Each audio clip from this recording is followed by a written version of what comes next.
And Jagan గారు కూడా మన జరిగే మీటింగ్లో చంద్రబాబు గారు చీటర్ అన్నట్టు మాట్లాడారు. మీరేమంటారు దానిపై? ఎవరు చీటరో ఓటర్లందరికీ తెలుసండి.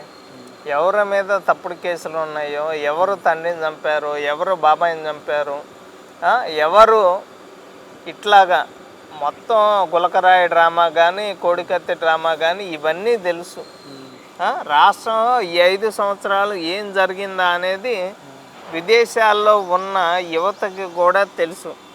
అందుకనే ప్రతి ఒక్కళ్ళు కూడా ఈ 10 రోజుల ముందే విదేశాల్లో ఉన్న ప్రతి ఒక్కళ్ళు కూడా ఆంధ్రప్రదేశ్ వచ్చి కూటమిని గెలిపించడానికి ఏపీ ప్రజలైతే సిద్ధంగా ఉన్నమాట.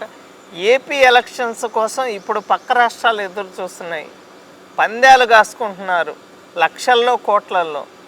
మీరు అది చూసుకోండి. ఓకే.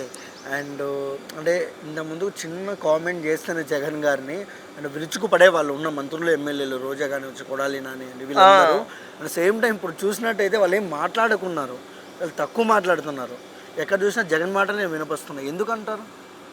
ఎక్కడికి వెళ్ళినా కూడా వీళ్ళు చేసిన అభివృద్ధి ఏం లేదు. వీళ్ళకి సిచ్యువేషన్ మొత్తం అర్థమైపోయింది.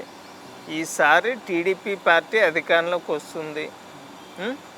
ఈ అధికార పార్టీ రాజకీయ నాయకులకు కానీ, పోలీసులకు కానీ, గవర్నమెంట్ ఎంప్లాయీస్కి కానీ రేపు కోర్టు చుట్టూ, పోలీసుల స్టేషన్ల చుట్టూ, ఇందులో కొంతమంది ఎమ్మెల్యేలు కూడా ఉన్నారు. వీళ్ళు చేసిన తప్పులకి, వీళ్ళు సంపాదించిన అక్రమ ఆస్తులకి, వీటన్నిటికీ కూడా ప్రజలు సరైన బుద్ధి చెప్తారు.